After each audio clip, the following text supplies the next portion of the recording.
एक शहर में एक मोची अपने परिवार के साथ रहता था। उसके घर के पास ही उसकी एक छोटी सी दुकान थी, जहां वह जूते बनाने और बेचने का काम किया करता था। जूते बेचकर उसे जो पैसे मिलते, उससे उसका और उसके परिवार का गुजारा चलता था। वह अपने काम में निपुण था और मेहनती था। इसके बावजूद भी उसका एक समय ऐसा आया कि उसके बनाए जूते बिकने कम हो गए। जो बिकते वे भी बहुत कम दाम पर बिकते थे। उचित दाम न मिल पाने के कारण उसका धंधा कम चलने लगा। उसकी दुकान पर आने वाले ग्राहकों की संख्या कम हो गई। नतीजा उसकी जमा पूंजी समाप्त हो गई। स्थिति यह आ गई कि घर चलाने के लिए उसे पत्नी के गहने गिरवी रखने पड़े, घर का सामान बेचना पड़ा।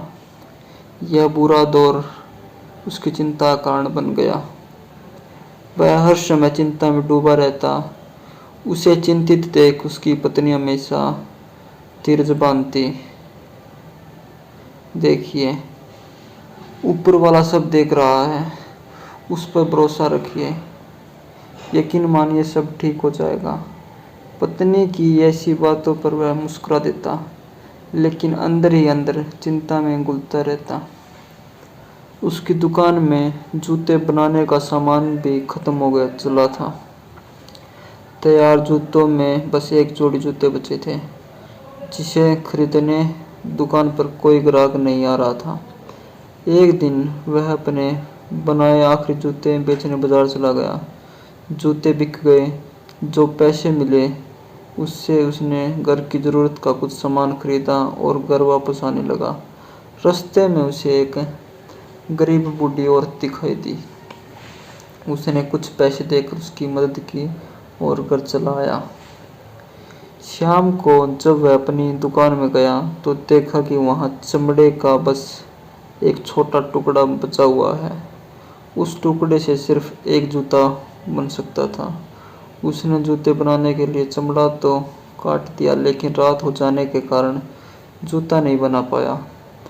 अगले दिन जूते बनाने का सोचकर वह घर आकर सो गया। अगली सुबह जब वह अपनी दुकान पर गया तो चकित रह गया। जहाँ वह चमड़ा काट कर रख कर आया था, वहाँ बहुत ही सुंदर जूते रखे हुए थे। इतने सुंदर जूते उसने कभी नहीं देखे थे।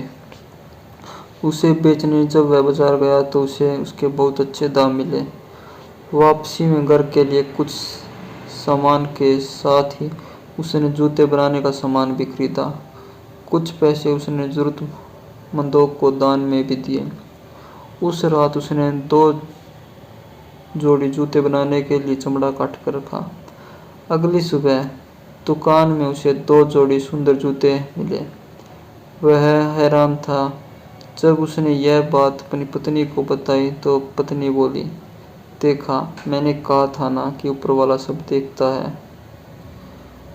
उसका ही आशीर्वाद है कि कोई नेक दिल इंसान हमारी मदद कर रहा है। मोची के चमड़े काट कर छोड़ने और अगले दिन बने बनाए जूते मिलने का सिलसिला जारी रहा। 1 से 2, 2 से 3 और फिर रोज उसे कई जोड़ी जूते मिलने लगे। वे जूते ग्राहकों को बहुत पसंद आने लगे। बाजार में उसका नाम हो गया और उसकी दुकान में ग्राहकों की भीड़ लगने लगी। अच्छे दाम में जूते बिकने से मोची ने अच्छा खासा पैसा कमा लिया। उसकी आर्थिक स्थिति सुधर गई। वह और उसकी पत्नी सदा मन ही मन उस नेक दिल लोगों का धन्यवाद करते जो रोज रात उसकी दुकान पर आकर जूते बना जाते थे। एक दिन मोची की पत्नी बोली, इतने समय से कोई हमारी इतनी मदद कर रहा है और हमें उनके बारे में कुछ भी पता नहीं। क्यों न आज रात जागकर हम दुकान की रखवाली करें और देखें कि कौन रोज हमारी मदद करने के लिए आता है। मोची को पत्नी की बात जच गई। उस रात दोनों सोए नहीं, बल्कि दुकान में जाकर छुप गए। कुछ घंटे इंतजार करने के बाद उन्होंने देखा कि खिड़की के रास्ते 3 बौने दुकान के अंदर आए और गीत गुनगुनाते हुए कटे हुए चमड़े से जूते बनाने लगे। मोची और उसकी पत्नी उन्हें देखकर छुपे रहे। रात भर मेहनत कर जूते बनाने के बाद तीनों पौने खिड़की के रास्ते ही वापस चले गए। उनके जाने के बाद मोची और उसकी पत्नी आपस में बात करने लगे। मोची की पत्नी बोली, उन 3 बोनों ने हमारी बहुत मदद की है। हमें उन्हें उपहार देकर अपनी कृतज्ञता व्यक्त करनी चाहिए। तुम ही बताओ, हमें उन्हें उपहार में क्या देना चाहिए? मोची ने पूछा। तुमने ध्यान दिया, उनके कपड़े और जूते पुराने हो चुके हैं। मैं उनके लिए नए कपड़े सील देती हूँ और तुम उनके लिए नए जूते बना देना। मोची मान गया। बाजार से सामान लाकर वे दोनों के लिए कपड़े और जूते बनाने लगे। कुछ दिनों में कपड़े और जूते तैयार हो गए। कपड़े बहुत ही सुंदर बने थे और जूते शानदार थे। उस रात चमड़े के स्थान पर उन्होंने दोनों के लिए तैयार किए कपड़े और जूते रख दिए। रात जब तीनों बोने दुकान के अंदर आए तो चमड़े के स्थान पर अपने नाप के कपड़े और जूते देखकर बहुत खुश हुए। कपड़े और जूते पहनकर वे नाचने गाने लगे। उन्हें नाचता गाता देख मोची और उसकी पत्नी बहुत खुश हुए। वे समझ गए कि बोनों को उनका उपहार पसंद आ गया है। उस रात के बाद कुछ रोज तक मोची ने देखा कि उसके काटे गए चमड़े दुकान में जस के तस पड़े हुए हैं। बोनों ने वहां आना बंद कर दिया। मोची समझ गया कि बोने अब कभी नहीं आएंगे।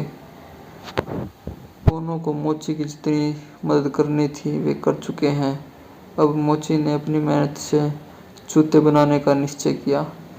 इतने दिनों में उसे ग्राहकों की पसंद नापसंद का अंदाजा लग चुका था और हुनर की उसमें कोई कमी नहीं थी। मेहनत से वह जूते बनाने की अपनी कला को और निखारने लगा।